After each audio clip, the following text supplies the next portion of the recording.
ইসলামী ছাত্র শিবিরের সাবেক কেন্দ্রীয় সভাপতিবৃন্দ,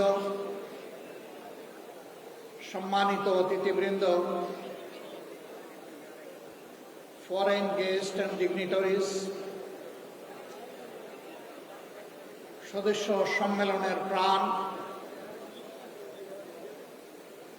প্রিয় সদস্য ভাইয়েরা এবং সাংবাদিক বন্ধুগণ, আজকে জুমার দিন। আমরা বেশি কথা এখানে বলবো না এবং বলার তেমন প্রয়োজনও নেই, কারণ আজকের এই অডিয়েন্স অত্যন্ত সজাগ, সচেতন এবং বুদ্ধিদীপ্ত।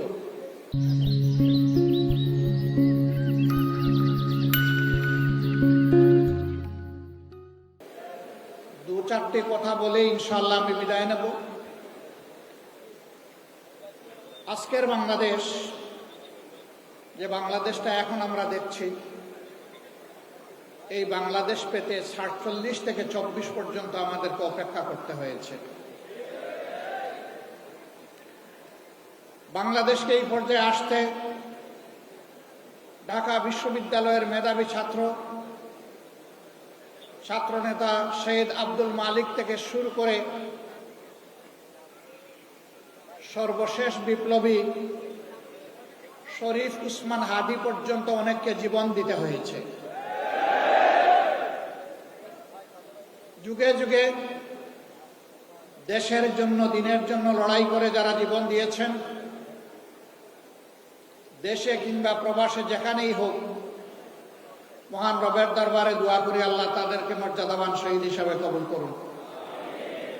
আমরা তাদের জীবন এবং রক্তের কাছে ঋণী।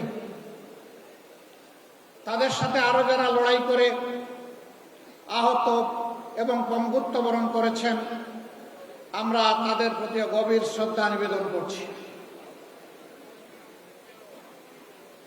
সুপ্রিয় ছাত্র সমাজ, বাংলাদেশ ইসলামী ছাত্র শিবির আজ শুধু একটি সাধারণ ছাত্র সংগঠন নয়,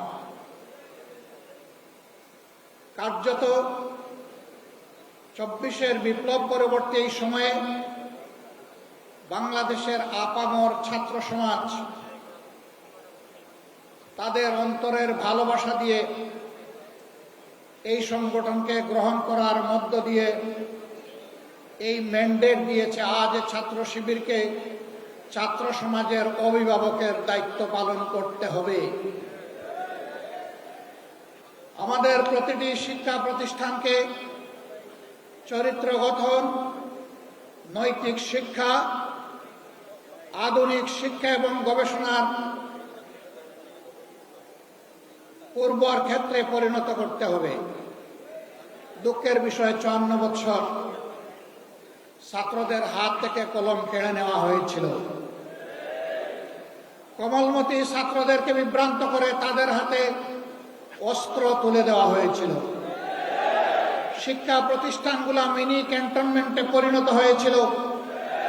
আমাদের মেয়েদের ইজ্জতের কোনো গ্যারান্টি ছিল না, ছাত্রদের জীবনের কোনো গ্যারান্টি ছিল না, তাদের ক্যারিয়ারের কোনো গ্যারান্টি ছিল না।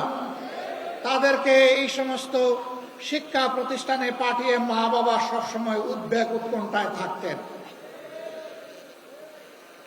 সেই কালো অধ্যায় আজকে বিদায় নিতে শুরু করেছে, কিন্তু কালো ছায়া এখনো জাতির উপর থেকে যায়নি। এই কালো ছায়াকে খতম করা পর্যন্ত আমাদের লড়াই, ছাত্র শিবিরের লড়াই অব্যাহত রাখতে হবে।